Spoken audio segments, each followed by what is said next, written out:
My name is Beatrice, and I am 58 years old. 2 years ago, my husband Walter passed away suddenly. Leaving behind a classic car he treasured more than anything. I believed that car would stay with me forever, like a piece of his soul. Until one morning, I walked into our garage and found it gone. Someone I trusted had taken it. Before we begin, tell me where you are watching from today. Please like and subscribe. Do you believe those who have passed can still protect us? I met Walter in the spring of 1985. I was 23 years old, fresh out of nursing school, driving a beat-up Chevrolet that made strange noises every time I turned left. A friend recommended a small repair shop on the edge of town owned by a man who everyone said could fix anything with an engine. That man was Walter. I remember pulling into his shop on a Tuesday afternoon. The sun was warm and the smell of motor oil filled the air. Walter came out from under a truck, wiping his hands on a rag that had seen better days. He had grease on his forehead and the kindest eyes I had ever seen. He smiled at me, and something in my chest shifted. He fixed my car in 2 days. I came back a week later claiming the engine was making another noise. It was not. I just wanted to see him again. By the third visit, Walter caught on. He leaned against my car door and said, "How about I take you to dinner instead of you inventing car problems?" I said yes before he finished the sentence. We married 2 years later in a small church ceremony. Neither of us had much money. My wedding dress came from a thrift store, and Walter wore his father's old suit. But none of that mattered. What mattered was the way he held my hand at the altar, the way he looked at me like I was the most precious thing in the world. For 36 years we built a life together. I worked as a nurse at the local hospital in Tennessee. Walter opened his own repair shop, a modest place that never made us rich, but kept food on the table and a roof over our heads. We had one daughter, Kristen, born in 1991. She was the light of our lives. Our home was never fancy, a 3-bedroom house with a big garage where Walter spent most of his evenings. We did not take expensive vacations or drive luxury cars, but we had laughter. We had late-night conversations in the kitchen over cups of coffee. We had a love that grew deeper with every passing year. Walter was not a man of many words. He showed his love through actions, fixing things around the house without being asked, bringing me wildflowers he picked on his way home from work, sitting with me in silence when I had a hard day at the hospital, just holding my hand. In 2010, everything changed. Walter came home one evening more excited than I had seen him in years. He told me he had found something special at a junkyard on the outskirts of town, a 1967 Ford Mustang Fastback. It was in terrible condition. Rusted, broken, barely recognizable as a car. But Walter saw something in it that no one else could see. He bought it for almost nothing. The junkyard owner thought he was crazy. "Who wants a pile of rust?" the man had asked. Walter just smiled and said, "Someone who knows what it can become." For the next 8 years, that car became Walter's passion project. Every evening after work, he would disappear into the garage. I could hear the sounds of hammering, welding, and engines being tested. Sometimes I would bring him coffee and sit on an old stool in the corner watching him work. He called the car Ruby because of the cherry red color he planned to paint it. I would sit there listening to him talk about carburetors and transmissions, things I did not fully understand. But I loved hearing him talk. His voice would light up with joy, and his hands would move with such care and precision. 8 years. That is how long it took Walter to bring Ruby back to life. 8 years of evenings and weekends of trips to auto shows for parts of countless hours of labor and love. When he finally finished, I could not believe my eyes. The car was stunning. A deep cherry red that gleamed like a jewel in the sunlight. Chrome details that sparkled. An engine that purred like a contented cat. Walter had transformed a pile of junk into a masterpiece. The day he finished, he took me for a drive. We went around the entire town windows down the warm air rushing past us. I felt like a teenager again. Walter kept looking over at me, grinning from ear to ear. We ended up at the spot where we had our first date, a small hill overlooking the valley. We sat on the hood of Ruby and watched the sunset. "This car is my heart," Walter said to me that evening. "After you and Kristen, Ruby is the thing I love most in this world. Promise me you will never let her go." I promised. Of course I promised. Walter passed away in March 2 years ago. It was a regular Thursday morning. He went into the garage to do some maintenance on Ruby. I was in the kitchen making breakfast when I heard our neighbor shouting. I ran outside and found Walter on the garage floor, his hand still resting on the car he loved so much. A heart attack, the doctor said, quick and painless. He was gone before the ambulance arrived. The funeral was a blur. People came and went. Flowers filled our living room. Kristen flew in from across the state with her husband Derek. Everyone said the right things. I am so sorry. He was a good man. He is in a better place now. But I felt hollow, like someone had scooped out everything inside me and left just an empty shell. After everyone left, after the last casserole dish was returned, and the last sympathy card was read, I went into the garage. I sat in Ruby in the passenger seat where I had sat so many times before. I could still smell Walter, his aftershave, the faint scent of motor oil that never quite left his skin. I sat there all night and cried until I had no tears left. From that day on, Ruby became my connection to Walter. Every week I would go into the garage and start the engine. I would let it run for a few minutes just listening to that familiar purr. I would polish the chrome and wipe down the leather seats. Sometimes I would sit inside and talk to Walter, telling him about my day, about how much I missed him. I never considered selling that car, not once. It was the last piece of him I had, the thing he had poured his heart into for 8 years. Selling Ruby would be like selling Walter's soul. I thought everyone understood that.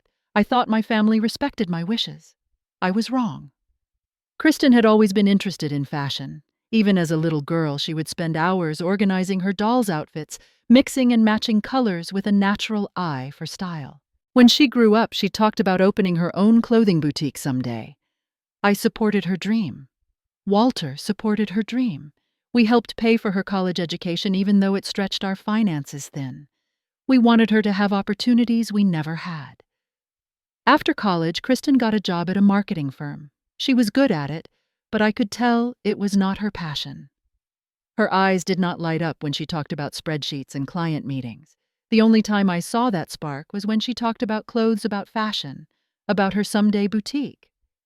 5 years ago, she married Derek. He was a real estate agent, charming and confident, always dressed in expensive suits. I wanted to like him. I really did. But something about him never sat right with me. Derek always seemed to be calculating something. His eyes would flicker when money was mentioned. He would steer conversations toward investments and property values. I noticed how he always ordered the most expensive thing on the menu when Walter and I took them out to dinner. How he would comment on the value of things in our home. Walter noticed it too. "He is a little slick," he said to me once after they left. "But if Kristen loves him, we should give him a chance." So we did. We welcomed him into our family. We attended their wedding at a fancy venue that I knew they could not afford. We smiled and nodded when Derek talked about his big plans, his future deals, his path to success. After Walter passed, Kristen quit her marketing job. She said life was too short to waste on things that did not matter. She wanted to pursue her dream of opening a boutique. I understood that. I even admired it. But then 6 months ago, she came to me with a request. It was a Sunday afternoon in June. Kristen and Derek drove up to the house unannounced. I was surprised to see them. They usually called before visiting. We sat in the living room making small talk over iced tea. Then Derek cleared his throat. "Beatrice," he said, using my full name instead of Mom, "we have something important to discuss." Kristen found the perfect location for her boutique, he continued.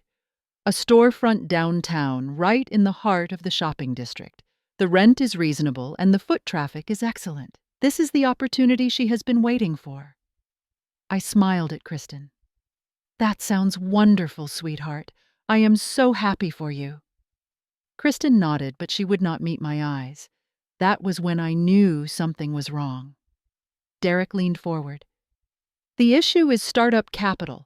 We need about $35,000 for the lease renovations and initial inventory. We have applied for loans, but the banks want more collateral than we can provide. I felt my stomach tighten. What are you asking me, Derek? He glanced at Kristen, then back at me. That classic car in your garage. The Mustang.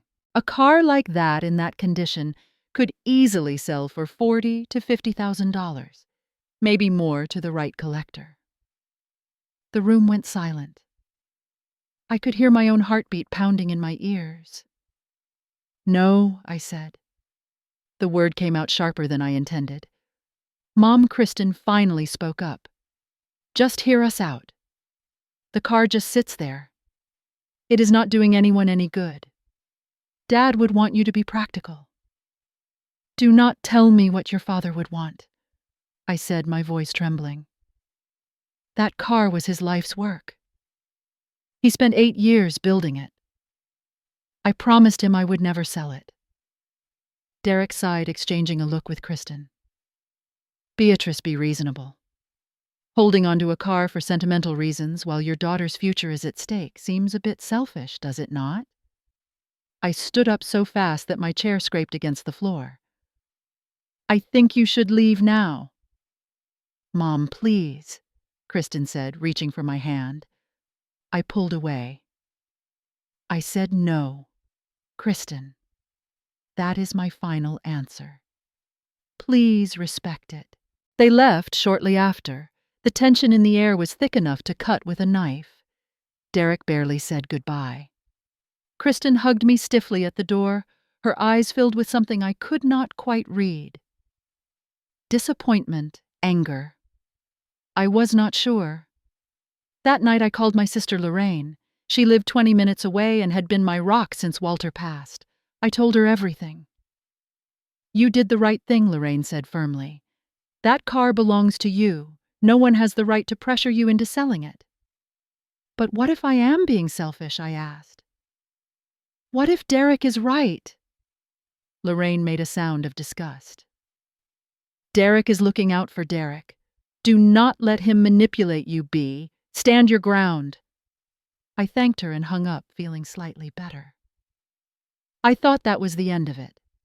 Kristen would be upset for a while, but she would get over it. She would find another way to fund her boutique. But over the following weeks, the pressure continued. Kristen called every few days, each conversation somehow circling back to the car.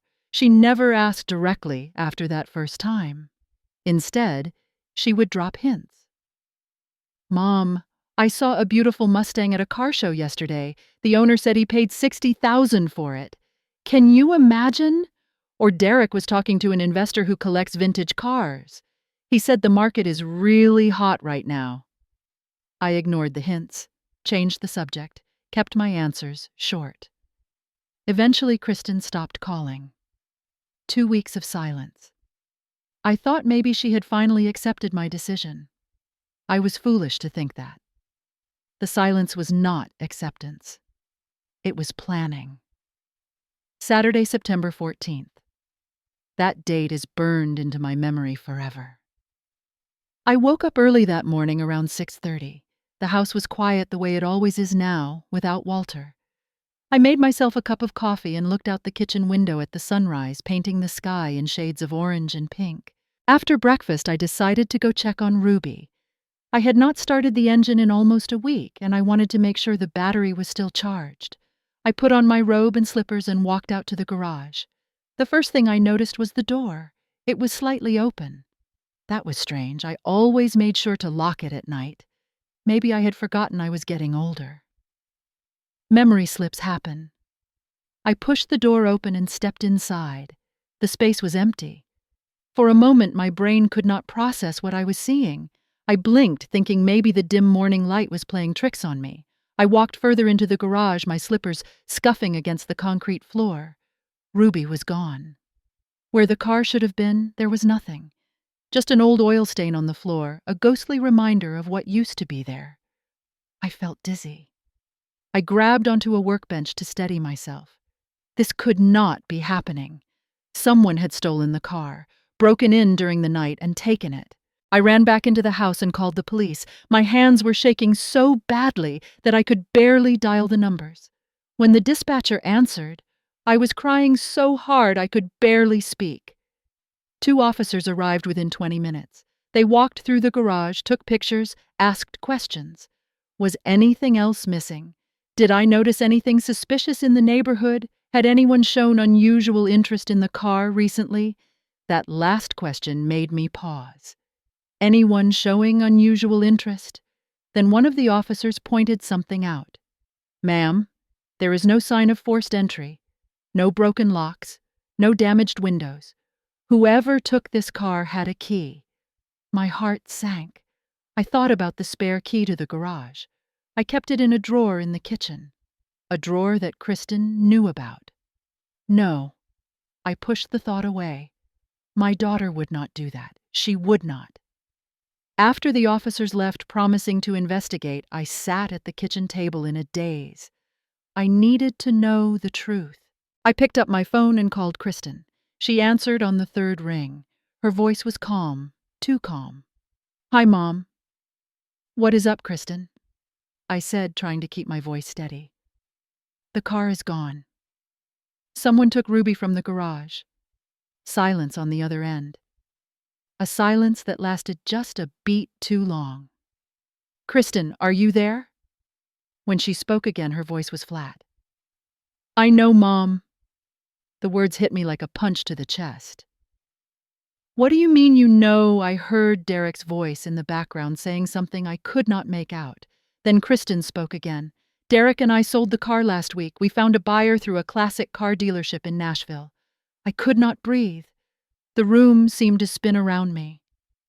"You sold it," I whispered. "You sold Walter's car." "My car." "Mom, you were never going to be reasonable about this." Kristen's voice had an edge to it now. "We needed that money. The boutique is my dream. Dad would have understood how I asked. The car is in my name. How could you possibly sell it?" Another pause. Then Derek handled the paperwork. I understood then the power of attorney document I had signed years ago when Walter was first diagnosed with high blood pressure. A document meant to help manage our affairs in case of emergency. Derek must have found it, used it. "That document is not valid for this," I said, my voice shaking with anger now. "You committed fraud. You stole from me." "Do not be dramatic, Mom. You are getting a cut of the money. We will transfer your share as soon as the deal clears." "I don't want money. I want my husband's car back." "Well, it is too late for that," Kristen said coldly. "It is done. You need to accept it and move on." She hung up before I could respond. I sat there for a long time, the phone still pressed to my ear, listening to the empty silence. Then I put my head down on the kitchen table and sobbed.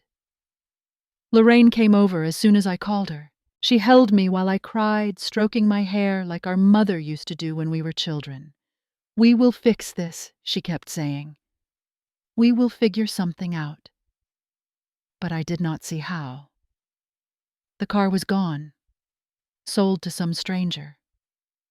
All those years of Walter's work and all those memories, all those promises. Gone. That night I lay in bed staring at the ceiling. I thought about Walter. What would he do if he were here? What would he say? I remembered something he told me once years ago when we were dealing with a difficult customer at his shop. "Do not let anyone take what is yours. Stand up for yourself. Even when it is hard. Especially when it is hard." I wiped my tears and made a decision. I would not let this stand. Tomorrow, I would call a lawyer. I would fight for what was mine. But I had no idea that fate had something else in store for me, something I never could have predicted. 3 days passed. 3 days of phone calls with lawyers, of researching my legal options, of crying, when I thought no one was watching. My lawyer, Howard Green, told me I had a case. The power of attorney document had not been properly executed for this type of transaction. Derek had forged my signature on additional paperwork. What they did was fraud, plain and simple. But even if we won in court, the car might be gone forever. The new owner was under no obligation to return it. They had purchased it in good faith. It was a mess. On the 4th day, a Tuesday afternoon, my doorbell rang. I was not expecting anyone. Lorraine usually texted before coming over. I walked to the door, still in my house dress and slippers, not really caring who saw me in this state. I opened the door to find a man I had never seen before.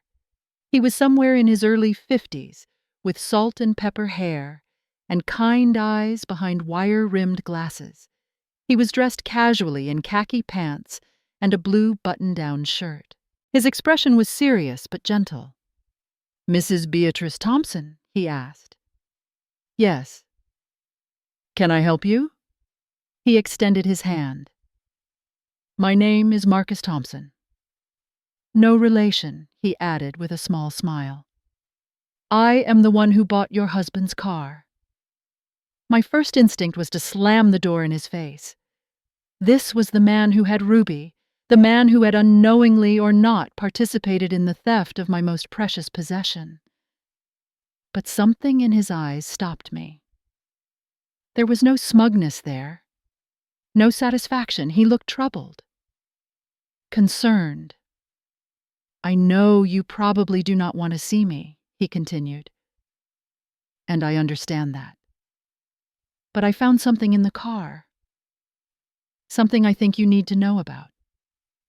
I hesitated for a long moment. Then I stepped aside. "Come in." We sat in the living room, the same room where Derek had first proposed selling the car. Marcus sat on the edge of the couch, his hands clasped between his knees. "I bought the car from Morrison Classic Motors in Nashville," he explained. "They told me it came from an estate sale. I had no idea about the real circumstances. I am so sorry for what has happened to you." I nodded stiffly. "Why are you here?" Marcus reached into a canvas bag he had brought with him. "Because when I got the car home and started inspecting it, I found something unusual." He pulled out a small metal box about the size of a shoebox. It was dented and scratched, clearly old. My breath caught in my throat. I recognized that box. Walter had used it for years to store important documents and small keepsakes. "This was hidden under the driver's seat," Marcus said. "There is a custom compartment welded into the floor, very well concealed.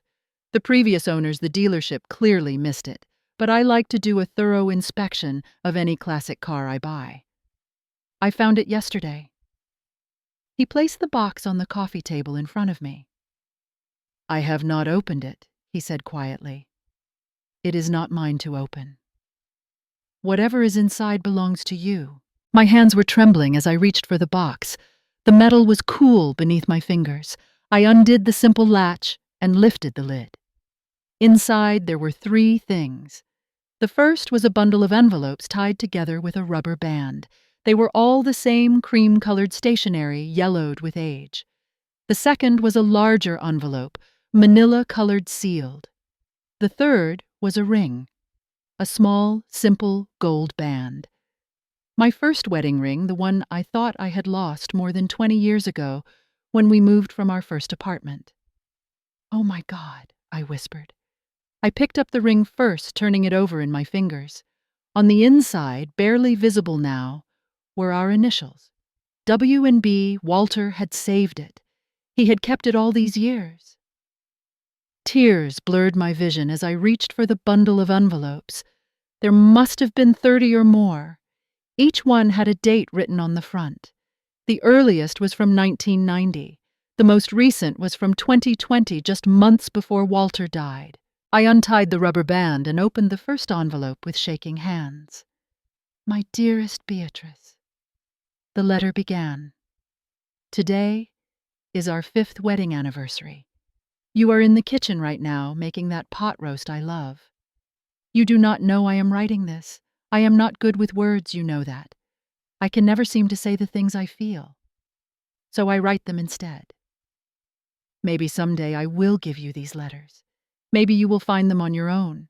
Either way, I want you to know how much I love you. I could not read any more. The tears were falling too fast. I pressed the letter to my chest and wept. Marcus sat quietly giving me space. When I finally looked up, he handed me a tissue. Your husband sounds like he was a wonderful man, he said softly. He was, I managed to say. He really was. I picked up the manila envelope next. Inside was a single sheet of paper handwritten in Walter's familiar scrawl. It was dated 6 months before his death. I, Walter James Thompson, being of sound mind and body, declare this my personal wish regarding the vehicle known as Ruby A. 1967 Ford Mustang Fastback. This car is to remain the sole property of my wife Beatrice Ann Thompson. It is never to be sold under any circumstances. It is my gift to her, my legacy to her, and my way of staying with her, even after I am gone. Anyone who tries to take this car from her is going against my dying wish. Below, you will find information about a savings account I have maintained separately. The funds are for Beatrice alone. At the bottom of the letter there was an account number and the name of a bank I did not recognize. Walter's signature was clear and strong. There is one more thing, Marcus said. He reached into his bag again and pulled out a small savings passbook. This was tucked behind the letter. I opened the passbook with trembling fingers. The balance showed $15,000. Money Walter had been saving in secret. Money he had set aside for me. I sat there surrounded by Walter's letters, his ring, his final wishes, and his secret gift. It was overwhelming. I felt like he was right there in the room with me, wrapping his arms around me one last time. I do not know how long I sat there crying, but when I finally looked up at Marcus, I saw that his eyes were wet too.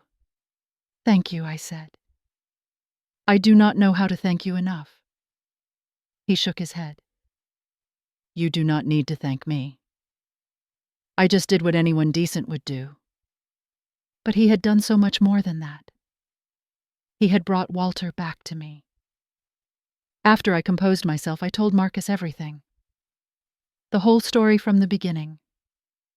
How Kristen and Derek had pressured me to sell the car, how they had gone behind my back, how I had discovered the betrayal. Marcus listened without interrupting. When I finished, his jaw was tight with anger. That is despicable, he said. To do that to your own mother. For what? A clothing store. I shrugged helplessly. I do not understand it either. Marcus was quiet for a moment. Then he said something that surprised me. Mrs. Thompson, I bought that car because I love classic vehicles. I am retired now after 30 years as a mechanical engineer. Restoring old cars is my passion, just like it was your husband's. When I saw Ruby, I knew she was special. I could tell someone had put their heart and soul into her.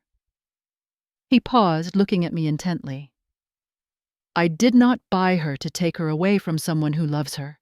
That was never my intention.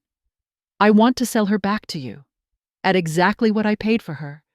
No markup, no profit, just a fair transaction. I stared at him. But I do not have that kind of money readily available. The savings account Walter left it is only $15,000. I do not even know if I can access it quickly. Marcus held up his hand. I am in no rush. You can pay me over time however long you need. I will keep Ruby at my place and maintain her for you until you are ready. She will be safe with me. Why would you do that? I asked, genuinely confused. You do not know me. You have no obligation to help. Marcus was quiet for a moment. Then he spoke, his voice soft. My wife passed away 4 years ago. Cancer.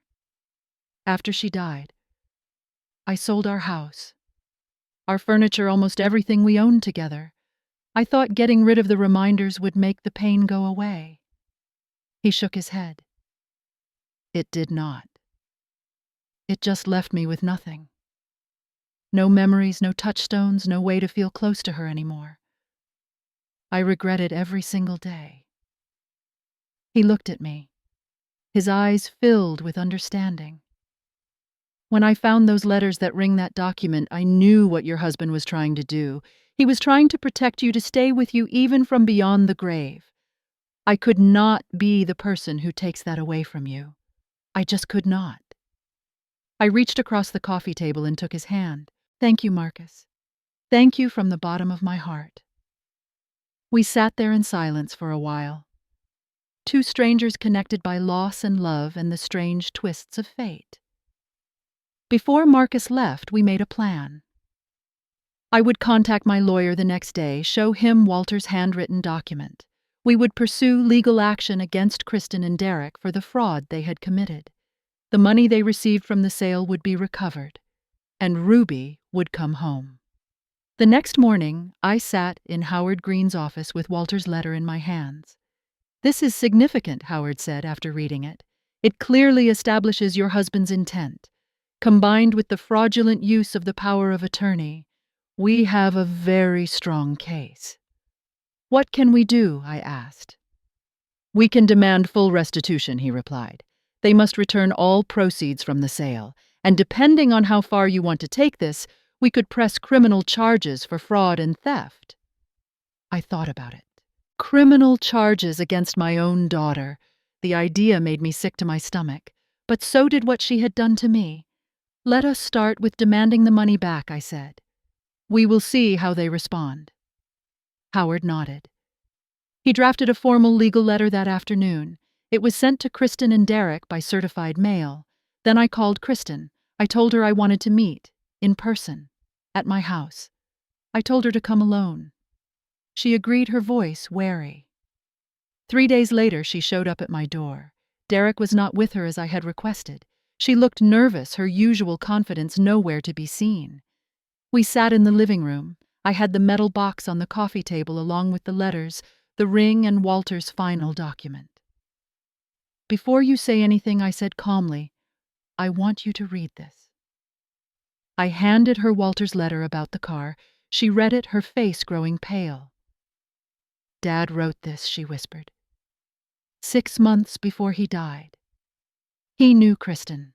He knew someday someone might try to take Ruby away from me. He prepared for it. Kristen's hands were shaking. I did not know. No, you did not, because you did not ask. You did not care about what that car meant to me, to your father. You only cared about what you wanted. Tears were streaming down her face now. Mom, I am so sorry. Derek said it would be fine. He said you would get over it. Derek, I said flatly. Derek handled the paperwork, right? Derek convinced you this was okay. She nodded miserably. Did you know he forged my signature? Did you know he used an expired power of attorney to commit fraud? Kristen looked up sharply. Fraud. My lawyer says what you and Derek did is a crime. You could face serious legal consequences. The color drained completely from her face. Mom, please. I did not mean for this to happen. I just wanted my boutique. I just wanted my dream. I looked at my daughter, this girl I had raised with so much love, and I felt a profound sadness.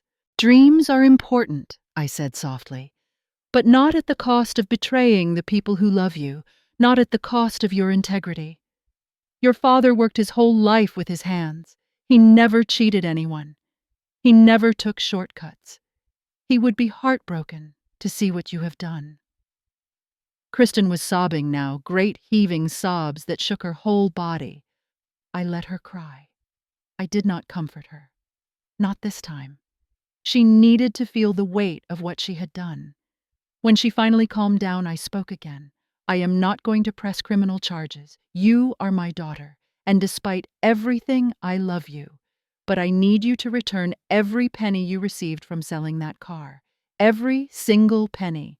Within 30 days, Mom, we already spent some of it on the boutique lease. Then figure it out. Sell things. Get a loan. I do not care how you do it. But that money comes back to me. She nodded, wiping her eyes. Okay. Okay, I will make it right. And Kristen, I said, my voice hard, this changes things between us. I do not know if I can ever trust you the same way again. That is something you are going to have to earn back. If you even can. She looked at me with devastated eyes. I understand. I think you should go now. She stood up slowly. At the door, she turned back. Mom, can you ever forgive me? I considered the question carefully before answering. Forgiveness takes time, Kristen. A lot of time. And it requires more than words. It requires change. Real change. I hope you are capable of that. For both our sakes. She left without another word. I closed the door behind her and leaned against it, suddenly exhausted. But beneath the exhaustion there was something else. A feeling I had not experienced in a long time. Strength. I had stood up for myself. I had demanded respect. I had not caved to guilt or manipulation. Walter would have been proud. 2 weeks after our confrontation, Kristen transferred the full amount from the car sale into my bank account. She did not tell me how she got the money, and I did not ask. The boutique deal fell through. I heard later from Lorraine that Derek was furious, that there had been screaming matches, that their marriage was on thin ice. I felt sorry for Kristen in a way. She had made terrible choices, influenced by a man who did not have her best interests at heart. But she was an adult. She had to live with the consequences of her actions. With the money recovered, I called Marcus immediately. It is done, I told him. I have the full amount. When can I come get Ruby? He laughed, a warm sound that made me smile despite everything. Whenever you want. She is ready and waiting for you. The next morning, Marcus drove Ruby to my house. I heard the familiar rumble of the engine from inside, and my heart leaped. I ran outside like a child on Christmas morning. There she was, cherry red and gleaming in the sunlight, exactly as I remembered her. Marcus stepped out and handed me the keys. Welcome home, Ruby, he said. I hugged him. A real hug, not a polite one. He seemed surprised at first, then hugged me back. Thank you, I said, for everything. Over the following weeks, Marcus and I stayed in touch. He would call to check on me, and our conversations grew longer each time.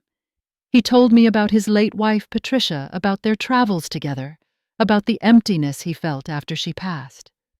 I told him about Walter, about our simple life together, about the hole his death had left in my heart.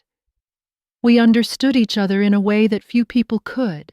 We had both loved deeply and lost deeply. That shared experience created a bond between us. It was not romantic. Neither of us was looking for that, but it was a friendship, a real one, and it meant the world to me. Marcus introduced me to his classic car club, a group of enthusiasts who met once a month to talk about engines and restorations and share their passion. I was hesitant at first. What did I know about cars? But they welcomed me warmly. They wanted to hear about Walter, about how he had built Ruby from nothing. They treated me like family. I even started learning basic maintenance. How to check the oil, how to clean the carburetor, how to polish the chrome, just right. Walter would have gotten a kick out of that. His wife finally taking an interest in cars after all these years. Ray, Walter's oldest friend, came by one afternoon. He had heard about what happened with the car, the whole saga. He stood in the garage looking at Ruby and shook his head. Walter would have lost his mind, Ray said. If anyone tried to take this car while he was alive, there would have been hell to pay. I know, I said, but he is not here. I had to fight this battle myself. Ray put his hand on my shoulder. "And you did B. You fought, and you won. Walter would be so proud of you." His words meant more to me than I could express. As for Kristen, our relationship was still fragile. She called, occasionally keeping the conversations short and surface level. She came by on my birthday with a cake she had made herself. It was lopsided and slightly burnt, but I appreciated the effort. One evening, about 6 months after everything happened, she showed up at my door alone. No Derek. "Mom, can we talk?" she asked. I let her in. We sat in the kitchen, the same kitchen where I had cried so many tears. "Derek and I are separating," she said quietly. "I found out he used part of the money from the car to pay off gambling debts. The boutique money, the money that was supposed to fund my dream, he gambled most of it away." I was shocked, but not entirely surprised. I had always sensed something wrong with Derek, something slippery beneath his polished surface. "I am so sorry, Kristen," I said, "and I meant it." She shook her head. "I should have seen it. You saw it. Dad probably saw it too, but I was so caught up in trying to make everyone happy, trying to be the perfect wife that I ignored all the warning signs." We talked for hours that night. Really talked for the first time in years. Kristen admitted that she had let Derek influence her too much, that she had lost sight of her own values. She apologized again for what she had done to me, and this time I could hear the genuine remorse in her voice. "I am not asking you to forgive me," she said. "I know I do not deserve that yet, but I want to try to make things right. I want to be the daughter you raised, not the person I became." I reached across the table and took her hand. "That is all I ask, Kristen. That you try." She came to visit more often after that. Sometimes we would sit in the garage together and I would tell her stories about Walter and Ruby. How he found the car, how he spent years restoring it, how he used to talk to it like it was a person. One afternoon I asked her to help me wash and wax the car. We worked side by side for hours, not saying much, just being together. When we finished, Ruby gleamed like a jewel. Kristen stood back and admired our work. "Dad really did love this car," she said softly. "He did," I agreed, "but not as much as he loved us." She looked at me, tears in her eyes. "I wish I had understood that sooner." "Me too, sweetheart. Me too." A year has passed since that terrible day when I discovered Ruby was gone. A year of pain, of healing, of growth. I still read Walter's letters. Every Sunday morning I make a cup of coffee, sit in the living room and read one or two. Each letter is like a conversation with him, a reminder of how deeply he loved me. I have written letters back to him. I know he will never read them, but it helps me feel connected to him. I tell him about my days, about Marcus and the car club, about Kristen, and her slow journey back to who she used to be. My friendship with Marcus has become one of the brightest spots in my life. We go to car shows together. We have Sunday dinners at his place or mine. He is teaching me more about engines than I ever thought I would know. Walter would have liked him, I think. They would have spent hours in the garage together talking about torque and horsepower. I have also started volunteering at a support group for widows at my church, sharing my experience, listening to others share theirs. There is comfort in knowing you are not alone, that others understand the particular ache of losing a spouse. As for Kristen, we are rebuilding. Slowly, carefully. She finalized her divorce from Derek last month. She moved into a small apartment closer to me. She got a job at a local boutique, working for someone else's dream for now, but learning the business from the inside. She comes over every Sunday for dinner. We cook together, laugh together, sometimes cry together. The trust between us is not fully restored, and maybe it never will be completely. But we are trying. That is what matters. Last week, on the 2nd anniversary of Walter's death, I drove Ruby to the cemetery. I parked near his grave, got out, and sat on the grass beside his headstone. I had brought flowers, wildflowers like the ones he used to pick for me. I talked to him for a long time. I told him about finding the letters, about how much they meant to me. I told him about standing up to Kristen and Derek about getting Ruby back. I told him about Marcus and the car club. I told him I was okay. Not perfect, but okay. Then I read him the last letter he had ever written to me, the one dated just months before he died. "My dearest Beatrice," it said. 35 years. Can you believe it? 35 years since that nervous young man asked you to dinner instead of inventing car problems. You said yes before I finished the sentence. I have been grateful every day since. I know I am not good with words. I know I do not say I love you enough. But I hope you know. I hope you feel it in everything I do, in every engine I fix, every meal we share, every quiet evening on the porch. You are my heart, Bea. You always have been. You always will be. If something ever happens to me, know that I have tried to protect you. Ruby is my gift to you. She holds a part of my soul. Keep her safe. And keep living my love. Do not mourn forever. Find joy. Find laughter. Find connection. That is what I want for you. All my love forever and always. Walter. I folded the letter and pressed it to my heart. The wind rustled through the trees, and for a moment I could almost feel Walter beside me. I love you too, I whispered. Forever and always. I drove home slowly, windows down, the warm air flowing through the car. Ruby purred beneath me, strong and sure, just like Walter had built her to be. When I pulled into the driveway, I sat there for a moment, looking at my house, my life, everything I had almost lost and everything I had fought to keep. I am not the same woman I was a year ago.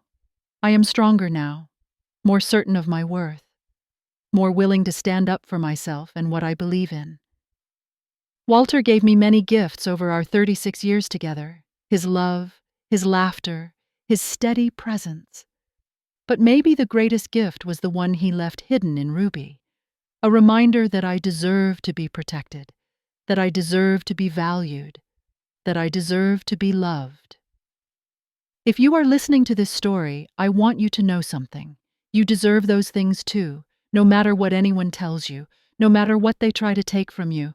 Your worth is not negotiable. Stand up for yourself. Protect what matters to you.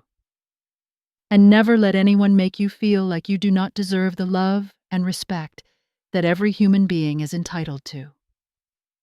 Before I go, I have a question for you. Do you have something precious from someone you have lost? A keepsake, a memory, a piece of their soul that you would never let go? If so, I would love to hear about it. Leave a comment and share your story. Your experience might help someone else who is going through something similar. If this story touched your heart, please hit that like button. It helps more people find these stories and know they are not alone. Subscribe to the channel if you want to hear more. And share this with someone who might need to hear it today. Thank you for spending this time with me. Thank you for listening to my story. May you always be surrounded by love. May you find strength in the darkest moments. And may you never forget that the people we lose are never truly gone. They live on in the memories we cherish, the lessons they taught us, and the love they left behind. Until next time, take care of yourselves and take care of each other.